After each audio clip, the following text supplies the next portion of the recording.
If you like, you can start. If you want to share your screen? Yep. Yes. Okay. Uh, Thank you, Alfred, for organizing this conference and everyone for being here. I appreciate it. Um, I'm going to be talking about Cassirer, Natorp, and Cohen a little bit as well, and how I've been taught to read um, their relation to Heidegger, uh, the traditional story that's told, I think, obscures some of the deep structural similarities between Heidegger and the Marburg neo-Kantians, particularly Cassirer and Natorp. And I think that's partially revealed in the Davos dispute when Heidegger lists the neo-Kantians, who he takes to be neo-Kantians, when Cassirer asks him who he takes the neo-Kantians to be, and he doesn't mention Natorp or Cassirer. Um, but nevertheless, the sort of caricature of neo-Kantianism that's uh, accepted in a lot of, not everywhere, but in a lot of sort of philosophical circles today, is that they privilege uh, epistemology, narrowly construed as sort of the presuppositions of natural science, and they take Kant's project to be establishing the possibility of the natural sciences, and that philosophy should be oriented towards that. Um, Now, while the elements of that conception certainly uh, are operative in Cohen, Cassirer, and Natorp, they uh, that description fails to capture the true character of the Marburg School and what they really were after.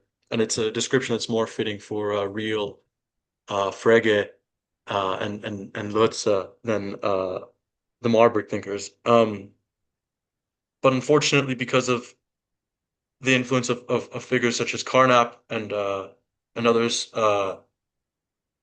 this sort of positivistic impression of the Marburg School has stuck around, and so part of my intention today is sort of to dislodge that assumption. Maybe uh, it's not as prevalent as is here in America and other parts of the world. We'll see, I guess. Um, and the main kind of positive idea I wanna push for, especially with regards to the argument or the arguments of the argumentative strategy of being in time, Kant and the problem of metaphysics, phenomenological interpretation of critique of pure reason, basic problems of phenomenology, is that there's a sort of a transcendental structure to the main question which those works investigates, the question of the meaning of being, and that those two themes sort of uh, in some sense come out of this tradition that I'll be talking about today. Um, and a lot of this, a lot of these things I learned when I was an undergrad at the University of California, Riverside, studying with Pierre Keller. So maybe some of you are already familiar with that. Some of the ideas he talks about. Um, but any mistakes and errors are solely my own, and this is sort of my own attempt at putting these ideas together in a semi-coherent way, I hope. Um, so to begin with, I'd like to situate the Marburg School sort of around what's known as the transcendental method. Uh, the in Heidegger's lecture series, the phenomenological interpretation of critique of pure reason, he has two recommended sources, and one of them is the first two editions of Hermann Cohen's Kant's Theory of Experience, which was sort of his groundbreaking foray into Kant interpretation. And the world that Cohen entered into was uh, one that philosophy was sort of struggling to find its place in. Um, there was a lot of psychological uh, movements that Cohen himself participated in. He published a psychological interpretation of Plato, controversial and very early in his career. And there was also a kind of metaphysical Hegelian thrust as well. And Cohen saw an opportunity to sort of rehearse the Kantian move of arguing against both psychologism and against supernatural metaphysicalism, and putting forward a critical program of philosophy, which the basic idea is that the starting point is not any particular domain of objects, but rather is our mode of cognition of objects in general. So for Kant, transcendental means an approach that begins not from the objects, but from our kind of cognition of objects in general. The fundamental error of the naturalistic offshoots emerges clearly right away in light of this definition of the concept. For these offshoots must always presuppose a particular domain of objects, a particular form of interaction between them, to describe the process of cognition.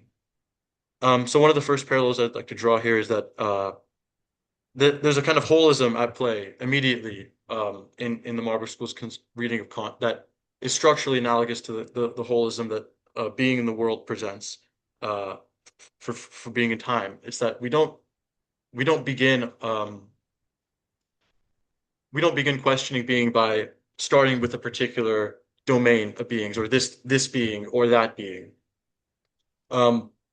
Because once you begin with one of those sort of starter kits, you're helping yourself to accessing that particular being.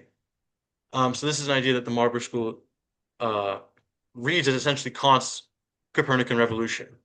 The Copernican revolution consists in raising the question of the meaning of being before attempting to access a particular region of beings. So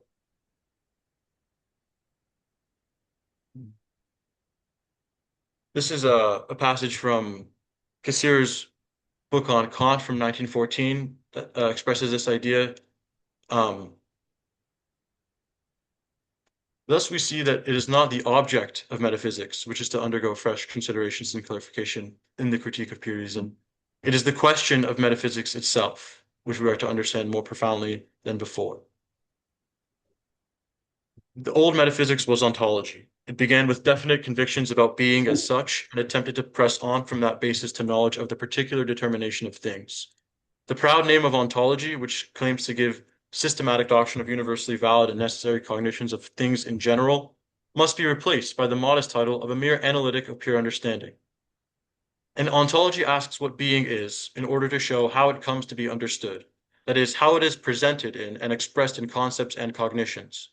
Here, in contrast, referring to the Kantian problematic, the first thing is to establish what the question concerning being in general means. While ontology takes being as the starting point, here being is taken as a problem or a postulate.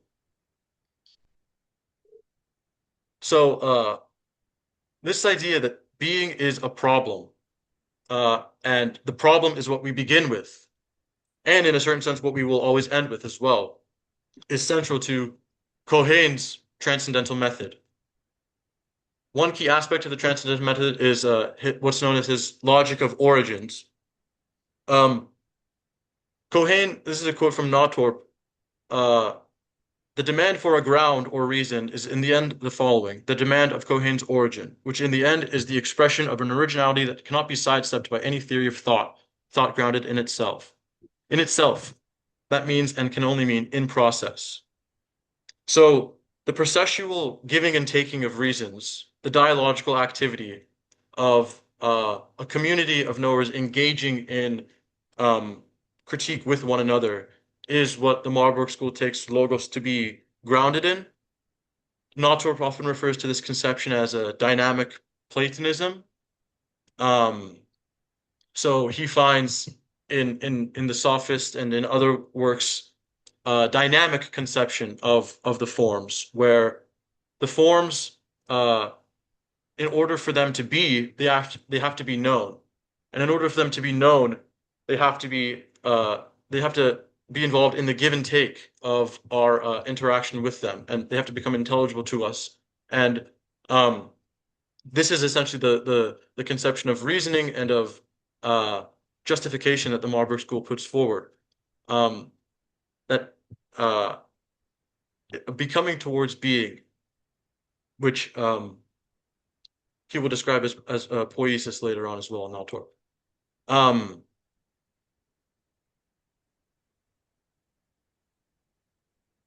so again, the starting point of the question is something I want to emphasize.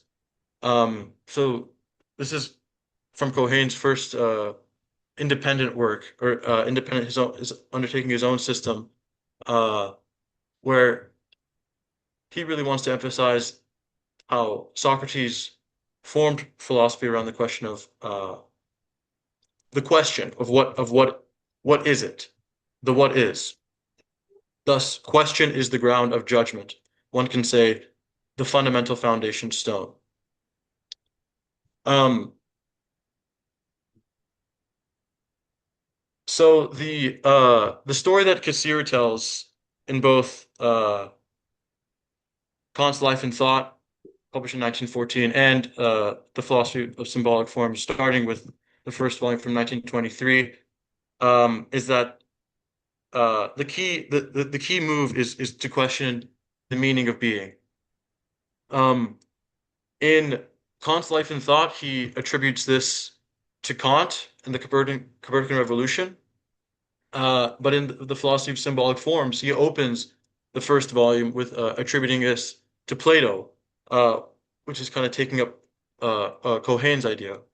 Um, the pre-Socratics identified being with a particular existent thing and took it as a fixed point of departure, while he, Plato, for the first time, recognized it as a problem. So this idea, harkening back to um, the the Copernican turn, or the idea that our starting point cannot be a particular kind of being, or should not be a particular kind of being, because that would be to already help ourselves to certain aspects uh, of being, and would be to sort of presume that we can access particular kinds of beings without already having an understanding of being as such. Whereas Plato was credited by Cassirer for raising our attention to the fact that no, we actually must awaken ourselves to the very concept of being, to its unity, as opposed to the diversity and the multiplicity of existing things. Um, and so Cassirer and the Marburg School read idealism as the movement in thought which strives towards understanding this unity of being over and against the multiplicity and diversity of existing things. Um, and so to go back a little bit up here to Cohen and this rejection of metaphysics, which will come up in Heidegger importantly, um, the metaphysics that's being rejected is the old ontology. It is the ontology that helped itself to being for posing the question of what being is. Rationalism and empiricism both take themselves to have a kind of access to the world, either perceptual, pragmatic access or irrational and merely conscious access. But nevertheless, they help themselves to that world. Whereas idealism for the Marburg School begins by questioning that access itself, and the question of how that access can be secured becomes the task, the infinite task of philosophy and of the logic of origins, attempting to give an archaeology, as Cohen later puts it, uh, a thing that Foucault picks up on, to the way that we understand the world, uh, a genetic account. Because the Marburg School rejected the myth of the given, or the idea that we could describe experience as it's given to us. And so Nautorp's criticisms of Husserl um, provided uh, impetus to young Heidegger, who described them as the most scientific objections to phenomenology, um, because this essentially what that method of pure description does is it attempts to help itself to being before posing the question of what it is helping itself to, or attempting to understand. Um, and I apologize, I'm still trying to organize all of this in a kind of presentable way. Uh,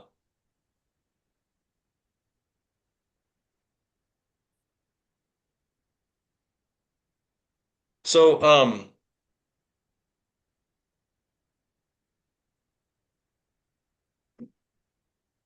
Cohane definitely did have a more scientific and judgment-oriented approach to experience and to philosophy in general.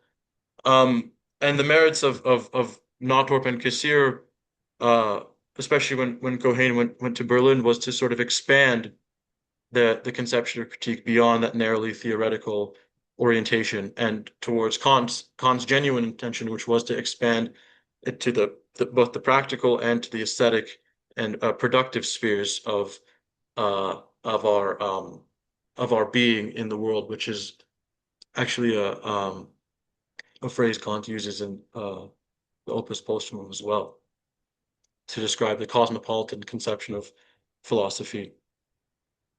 Um, and in this development, in the summer of the academic year of 1922 to 23, the same year that Heidegger was brought to Marburg as a professor, Natorp gave a lecture series that would be published later in the 50s by his nephew, uh, Philosophische Systematik, where where Gadamer gives a nice forward that kind of presents this sort of this later turn in his thinking where he attempts to move beyond the narrowly scientific and theoretical conception of Cohen and into a more expansive um, account that attempted to do justice to the what Northrop called the psychological, um, which is not to be taken in a sort of a psychologistic way, but more of a phenomenological way. That under his friendship with Husserl, he um, saw the importance of developing and how it was lacking in Cohen's conception.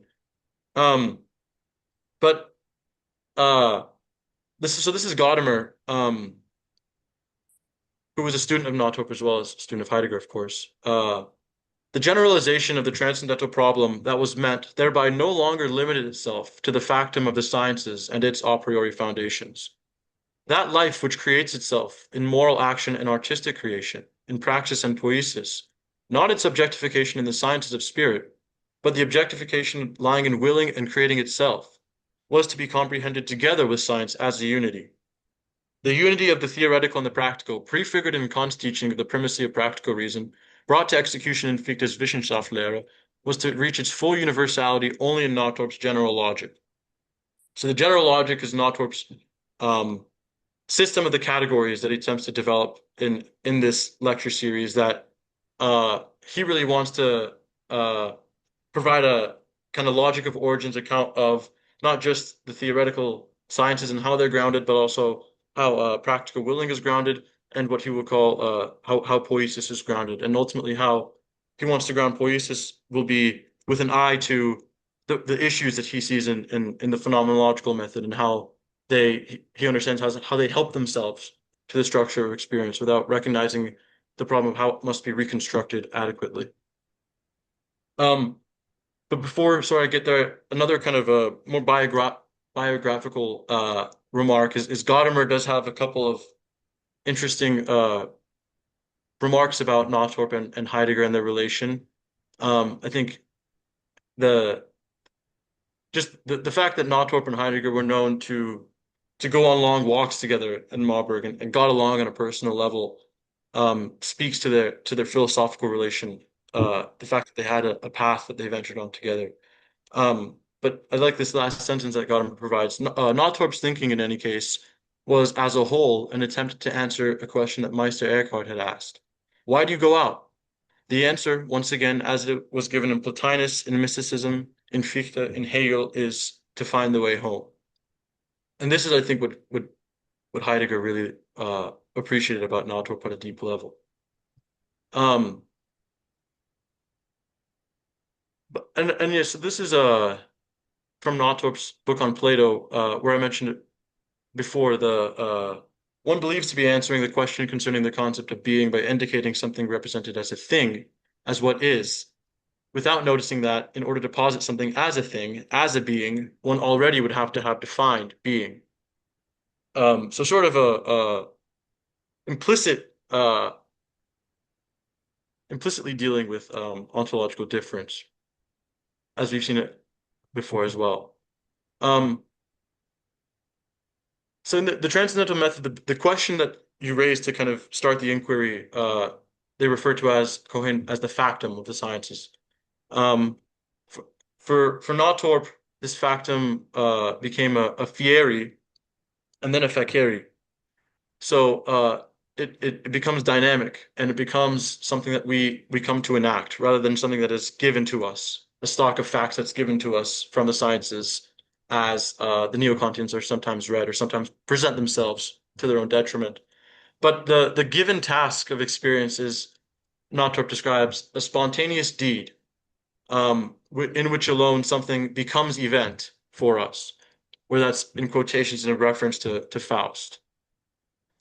This deed is no other than the primal deed of poiesis. And this is from Allgemeine Logik, which was before philosophische Systematik.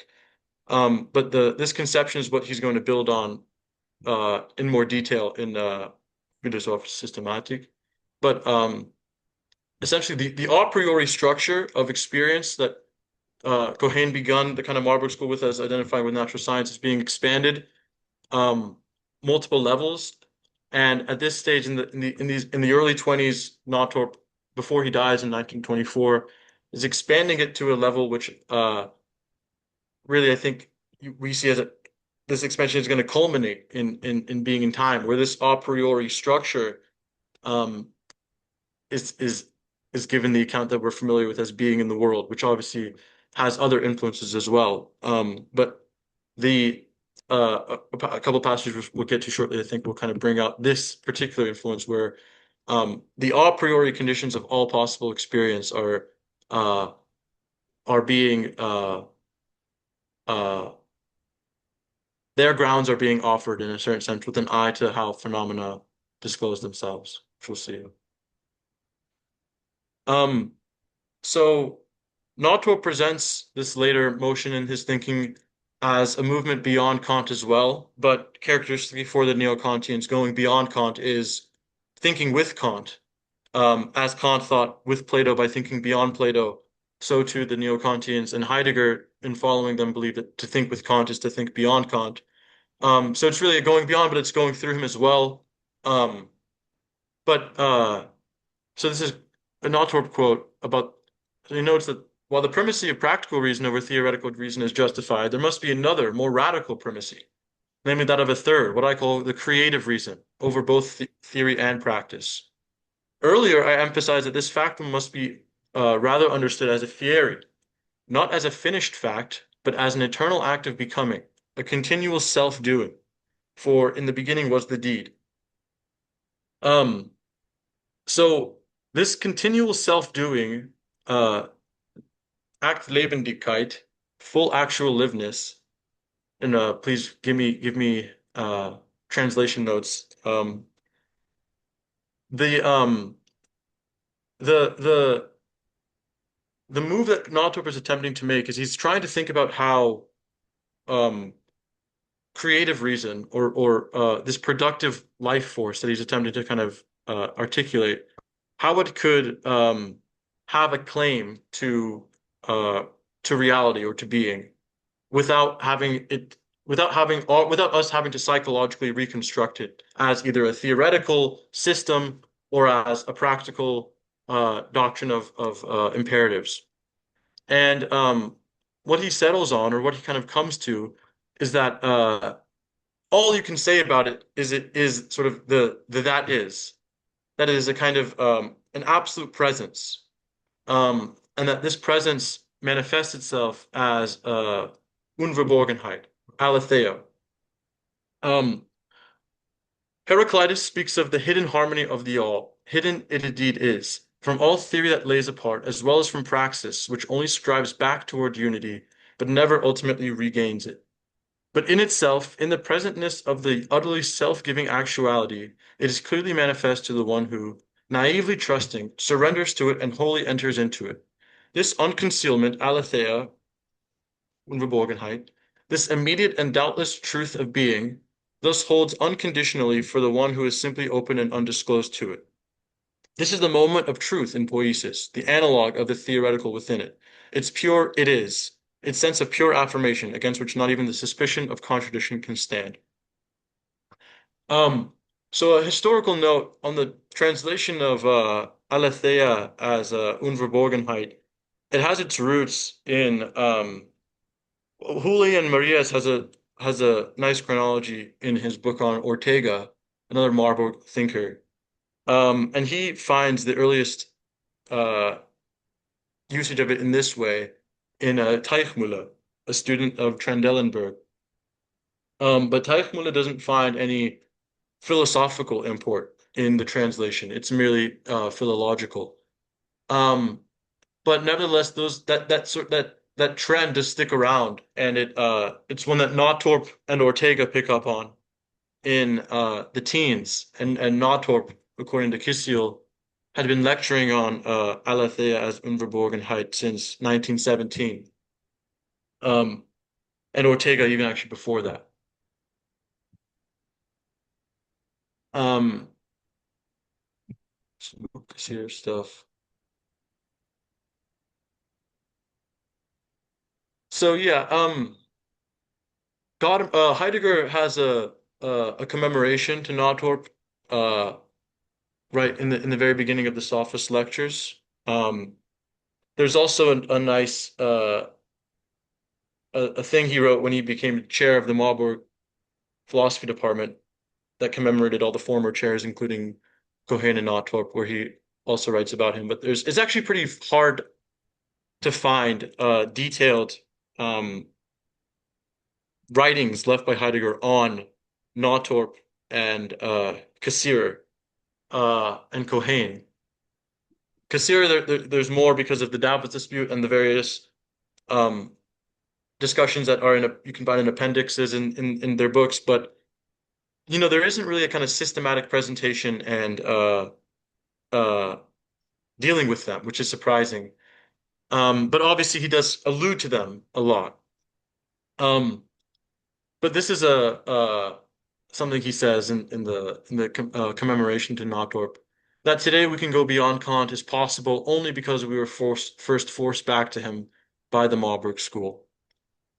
The thoroughness and expanse of his real knowledge can no longer be found today. His genuine understanding of Greek philosophy taught him that even today there is still no cause to be especially proud of the progress of philosophy. Um, but yeah, so before I go to being in time, there's a couple other interesting things to note from the philosophy of symbolic forms and Cassirer. Cassirer was very interested in the development of Natorp's thinking when Natorp came to develop his general logic and philosophical systematic that went beyond the theoretical and practical even, because he too was looking to expand beyond the narrowly construed mathematical scientific kind of approach that he had been more accustomed to presenting himself with early in his career, though he was always um, heavily a historical figure as well, publishing on Leibniz and uh, various other kinds of figures. But um, the the thing he took from from Natorp was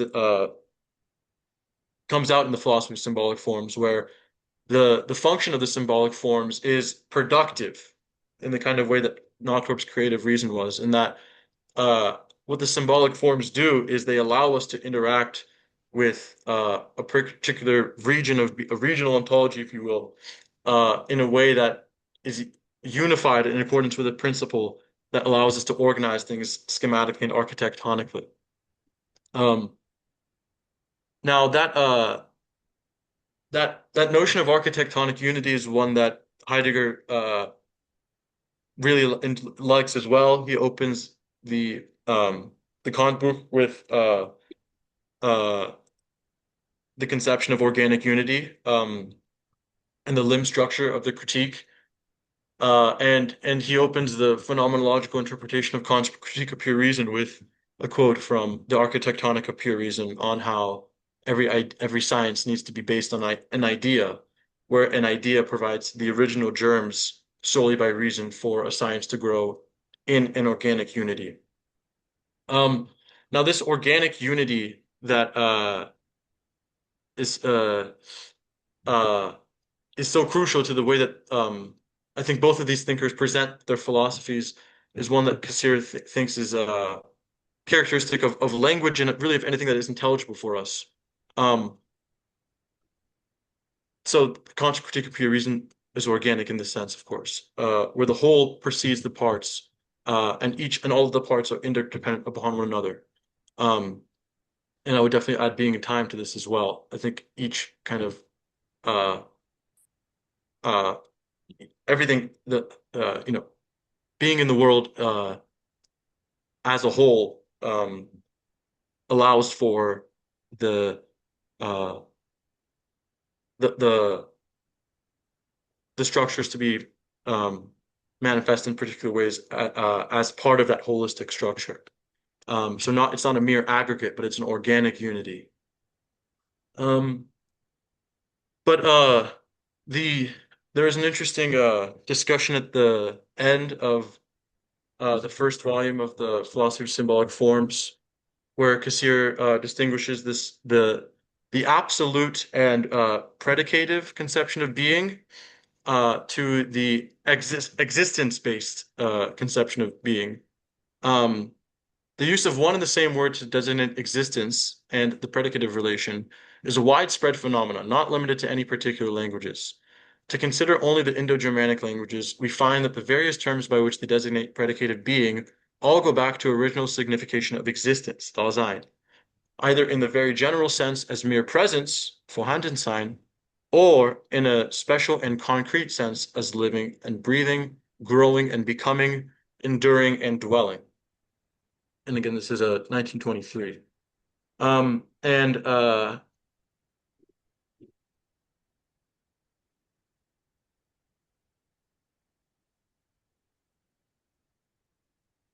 just read a little bit out. Um, in the Uralatic languages, for example, the subject is almost always linked with the predicate by simple juxtaposition, so that the city big means the city is big, I man means I am a man, etc. Here, as closer analysis reveals, the is of the copula is not a universal term serving to express relation as such, but possesses a special and concrete, usually local or temporal, secondary signification. Instead of a purely relational being, we have a term which designates existence in this or that place, being here or being there, or else an existence in this or that moment. Um, so the the I think the proper way to understand the relation between Cassirer and Heidegger is that um, Heidegger is interested in that sense of being, in the being here and the being there, whereas Cassirer is more interested in the pure and absolute being that's expressed by the copula. Um, Now Heidegger has uh, a lot of objections to the copulative understanding of being, of course. Um, but the significance of language for Cassirer is such that the copula is not a mere propositional device used to link various representations together for a consciousness to enjoy, but it's rather a living expression of the bond between the kind of the subject and the object, the give and take of I and thou. Um, and so that I think is the real kind of genuine the core and fundamental disagreement from which the other disagreements flow as well. But both of them I think appreciate both dimensions. I think Cassirer appreciates both dimensions especially, um, and that's something that I think has been somewhat obscured.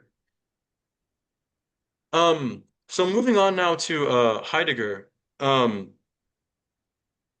In the late 90s, Gadamer predicted that sort of in a joking way, scholars would soon discover that Natorp had been an even greater influence on Heidegger than Husserl. Uh, there are other reasons that Gadamer could have made this claim. There's a lot of religious and mystical writings that Natorp and Heidegger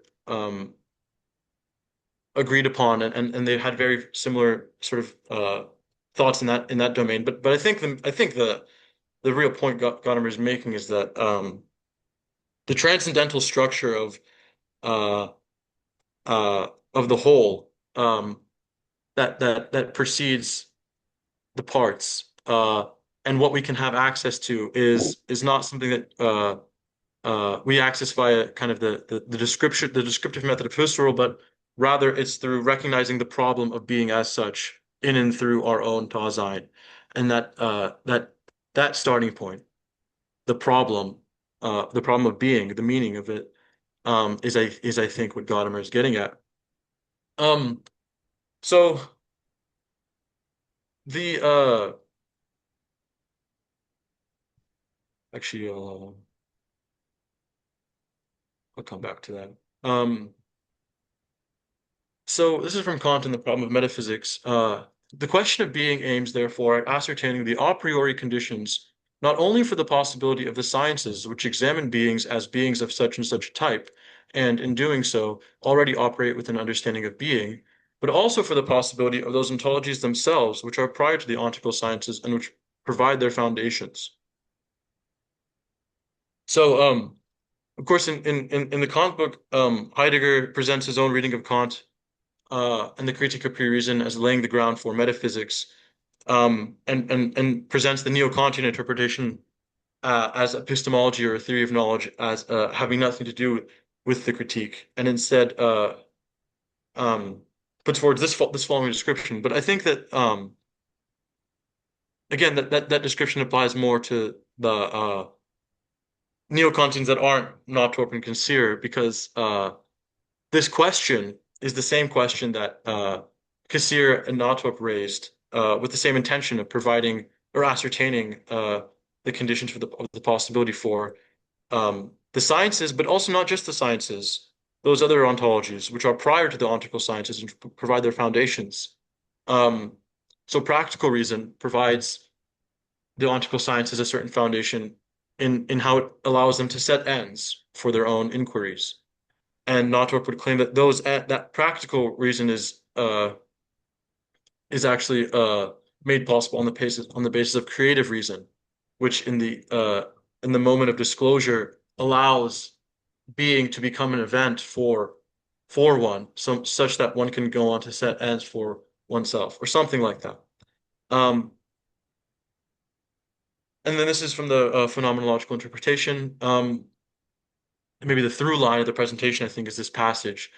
If we radicalize the Kantian problem of ontological knowledge in the sense that we do not limit this problem to the ontological foundation of the positive sciences, and if we do not take this problem as a problem of judgment, but as the radical and fundamental question concerning the possibility of understanding being in general, then we shall have arrived at the philosophically fundamental problematic of being in time.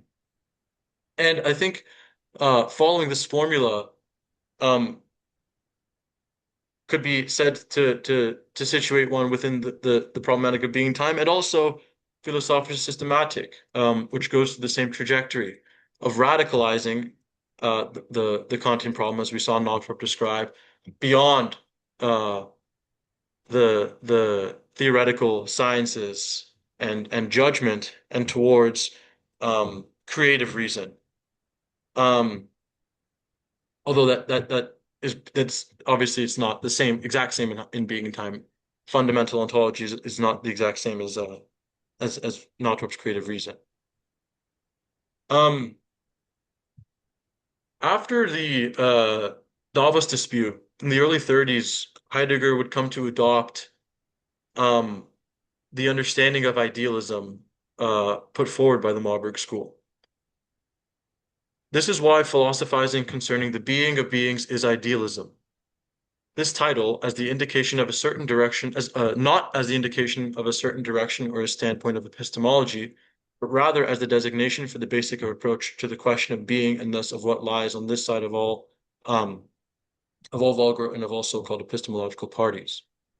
Um, so sort of implicitly, he's trying to position himself against the epistemological approach of the neo-Kantians. But again, I hope I've shown that the move of questioning the being of beings, as you saw in that quotation from Nautorp's Plato book, we can't help ourselves to a being without already having assumed to understand being as such, and as well from Cassirer's book on Kant, that starting with a particular domain of objects or beings before asking the question of what those so much as mean to us, um, that is the fundamental attitude of idealism.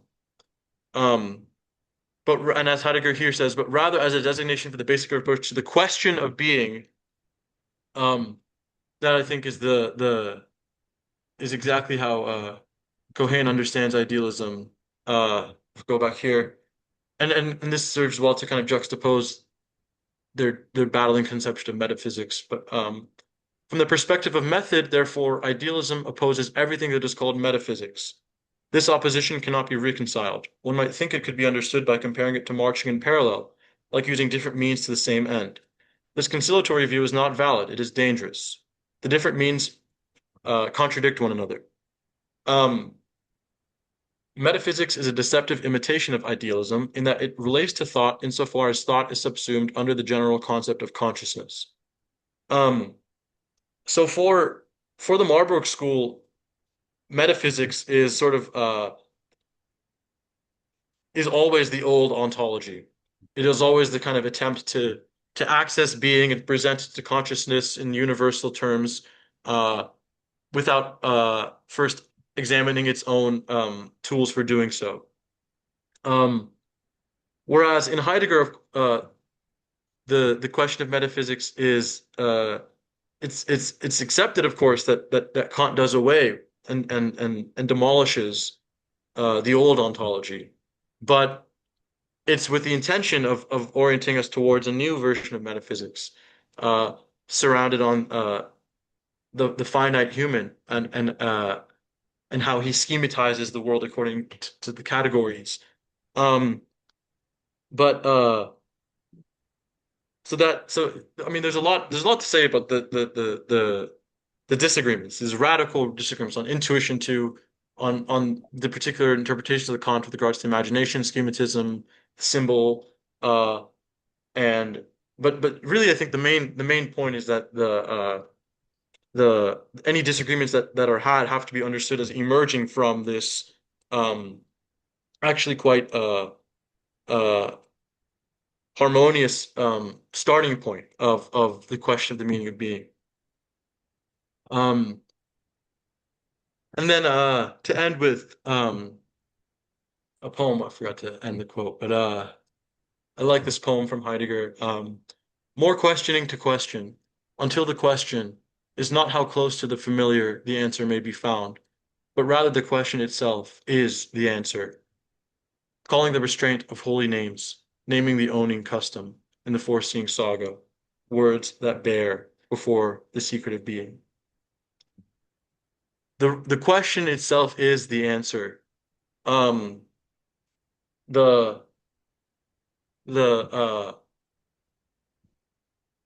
that's something that I think is really the main point. I've said about a couple of things, but the question of the meaning of being is not a question that we put forward in order to answer, but is actually the stage setting question that provides the background structure for our investigation of whatever particular domain of beings to attain its relevant uh, thematic significance within an overall context of ends that we're striving towards. Um, but thank you guys for listening, and I look forward to discussing. Okay, thank you very much for your rich presentation and also highlighting some of the thinkers that played a big role in Heidegger's development that we usually overlook, like Cohen and Natorp. So, any questions? That poem that you read at the end, where do I find it? Where did I find it? Yeah, where is it published? I mean, Oh, what's the location? my friend sent this to me. The legacy of the being question is what I cited. Since I would Um, like to read it in German and see how it's worded there, but I yeah, would like to go back to it and see it. Yeah, the question itself is the answer. I mean, it looks like it sounds like a cop out since the question how can the question still needs to be answered, even though it is may entail the answer in itself, but by being questioned already maybe pointing towards the answer, maybe in that sense. I mean, that goes back to your discussion of the dispute between those different people. So how do we have access to being? Through the question is someone thinks one of those people think that you don't have just immediate access to it, but just being yourself, and that means what does we mean? What do we mean by access to being? What is understood under access? Just through consciousness, through thinking, or is the access already given through being? And I think that needs to be clarified what we mean by access. And once we have understood what is meant by access, then we may also have already determined what we mean by being, that is being accessed. And Yeah. I wonder whether they go into that. And connected with that question is the question what we mean by understanding and knowing. Is there a difference between the two? So yeah, that is also needs to be clarified, and probably they clarify it. And since as Natorp says, one already has to have a notion of being to be able to speak about it, and that's also Heidegger's position. And but if you need to have somehow a privileged access to it through maybe training in idealistic philosophy or philosophy of idealism, then it's reserved to those who do that kind of philosophy. So I think that they understand this in the way that Kant presents the groundwork, part one, where he derives the categorical imperative from an experiment he sets up with common moral cognition. So he thinks that the common agent has already the supreme practical principle as a compass in hand. He just wants to kind of bring out how it can be put in abstract and universal terms. That's not how the common person reasons in their day-to-day life, but nevertheless, the structure is implicitly operative. And I think in the same way, Natorp attempts to kind of describe how you can access, right? And I take that point about access being itself a problematic notion. Um, he attempts to understand how philosophical reflection can express the sorry about that, can express the structure of life, the immediacy of life and of being, without having to present it in a theoretical kind of setup. And what he comes to is that all you can really do is point towards it as the fact of the it gives, as Heidegger will later say, but that it is. So you can't put it in to theoretical terms because that would be to kind of immediately objectify it, and to kind of strip it of its immediacy. So all you can kind of do is gesture at it, and that's kind of what Kant does too in the groundwork, because he shows it's just common in everyone, but you can also philosophically you can bring it out by having it as almost a common anchor that any reader should be able to give themselves over to.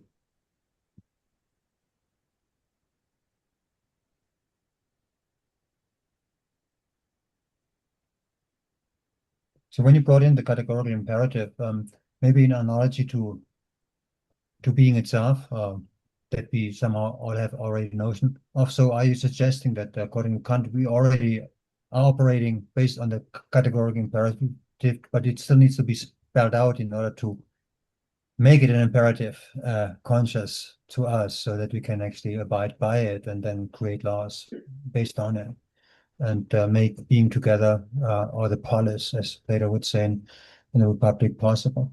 It's a place to be for humans and gathering. So basically, you seem to, with your last one aspect of your answer, have drawn a parallel between ontology and moral philosophy. Yeah, that's a great point. I mean, that is, I think, the metaphysics that Kant thinks uh is possible, right? The Critique of Pure Reason ends with the humiliation of pure reason. It's unable to justify any of its claims to the supersensible, but there's still hope for the practical because it actually has uh uh ideas of reason have causal power through imperatives.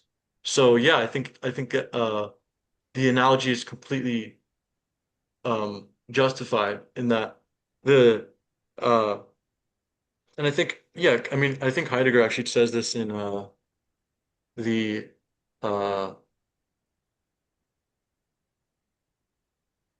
one of the later writings on science and technology. But the categorical imperative is kind of like a being of all beings in a certain sense. But yeah, I mean there's a lot more to be said there, but um